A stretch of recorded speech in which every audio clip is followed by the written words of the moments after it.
대한제국의 군대를 해산시킨 장본인이자 일본군의 최선봉에 서서 악랄하게 친일행위를 일삼았던 최악의 친일 매국노 정미칠적의 이병무.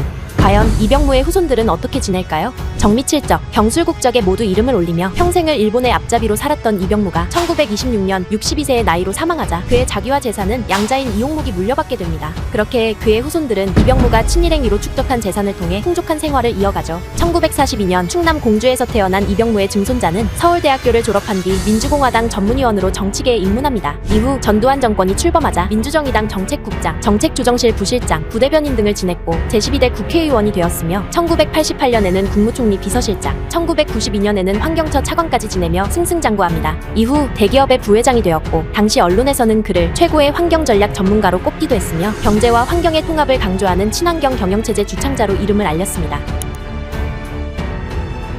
여기 친일매국노인 아버지와 다른 길을 걸었던 대한민국의 영웅이 있습니다.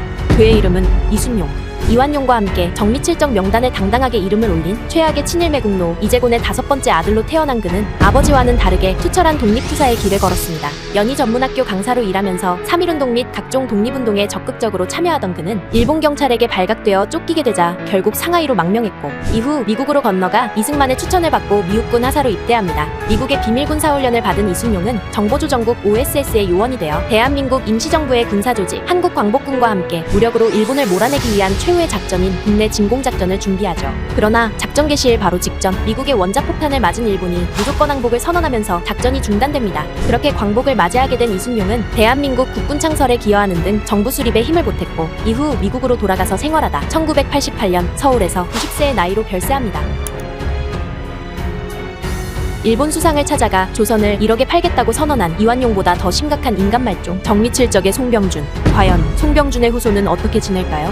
광복 이후 송병준의 손자였던 송재구는 반민특위에 체포되어 조사를 받다 사망합니다. 아버지의 사망 소식을 듣게 된 송재구의 첫째 아들 송준호는 충격에 빠져 폐인 같은 생활을 이어가다 결국 돌봄시설에 수용되어 남은 여생을 보내게 됩니다. 그렇게 시간이 흘러 1990년대 중반 송병준의 증손자이자 송준호의 배다른 동생인 송도노가 등장하는데 건설회사를 운영하던 그는 서울 상암동, 인천 부평, 강원도 등에 분포된 자신의 증조부 송병준의 토지를 찾겠다며 국가를 상대로 소송을 진행합니다. 그러나 이 과정에서 브로커와 함께 각종 사기 행각을 일으켰고 결국 구속되죠. 출소 이후에도 헌법재판소에 위헌 소송을 내면서까지 땅 찾기에 열을 올렸으나 소송에서 계속 패소하자 결국 일본으로 도피합니다. 현재까지도 송도노는 조상의 매국에 대해 전혀 반성하지 않고 송병준은 애국자다, 가난한 조선을 일본이 발전시켰다 라고 주장하고 있습니다.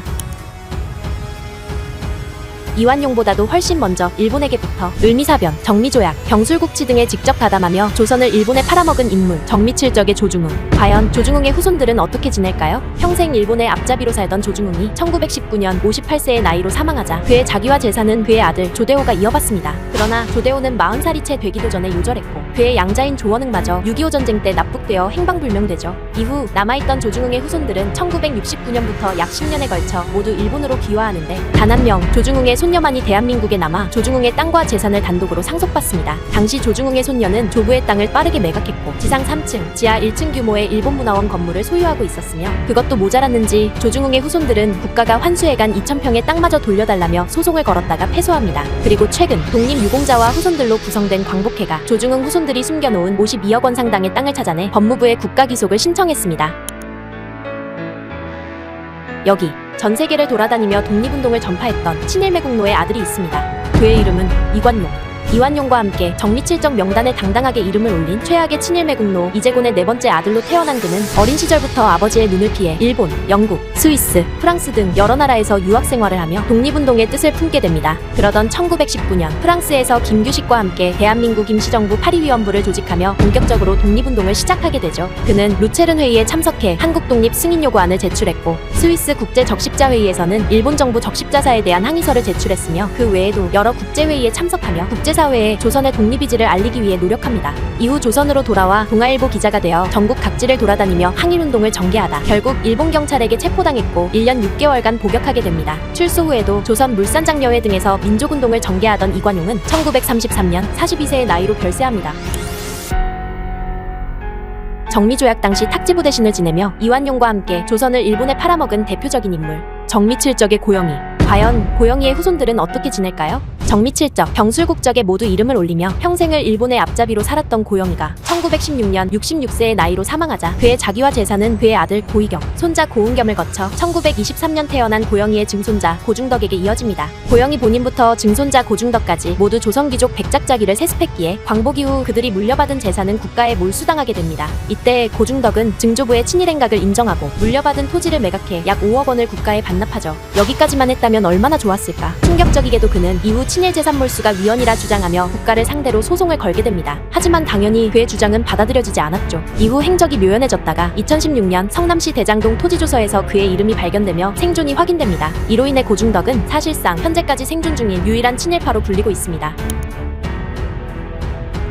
친일매국노의 대명사 이완용과 함께 고종 강제퇴위 및 정리조약에 앞장서며 자신의 조국을 팔아먹은 인물, 정미칠적의 임선준.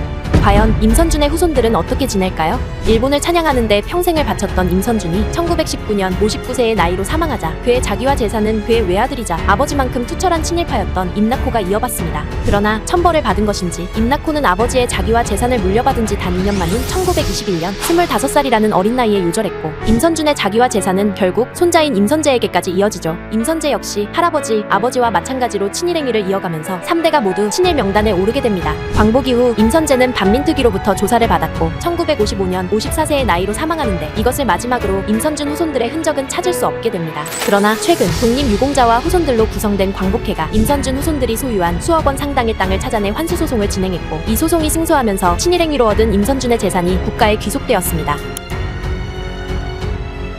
대한민국 사람이라면 절대 모를 수 없는 친일매국노를 대표하는 인물인 친일파 이완용. 과연 이완용의 후손은 어떻게 지낼까요?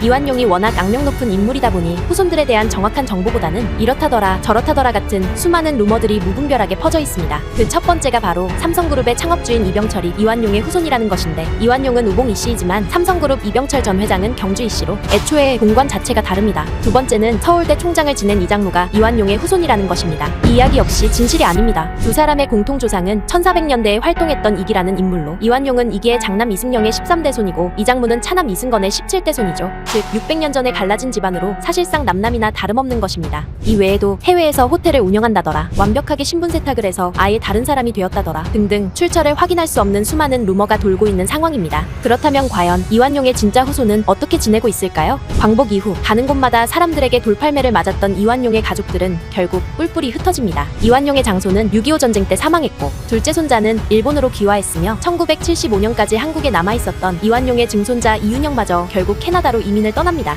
그 후 약 20년 만에 한국에 돌아온 이윤영은 이완용의 땅을 돌려달라며 국가를 상대로 소송을 걸었고 충격적이게도 이 소송에서 승소해 서울 부가연동 일대의 땅을 되찾습니다. 그렇게 증조부의 땅을 되찾게 된 이윤영은 2005년부터 본격적으로 전국 각지에 분포한 이완용 명의의 토지를 찾아다니며 반환 소송을 이어갔지만 전 국민이 반발하고 나서자 결국 모든 것을 포기하고 완전히 잠적합니다. 비슷한 시기에 한 언론사가 이윤영의 아들이자 이완용의 고손자를 찾아내 그의 집으로 찾아가 보니 단칸방에서 근근히 살아갈 만큼 완전히 몰락한 상황이었다는 보도를 끝으로 더 이상 그들의 흔적은 찾을 수 없었습니다.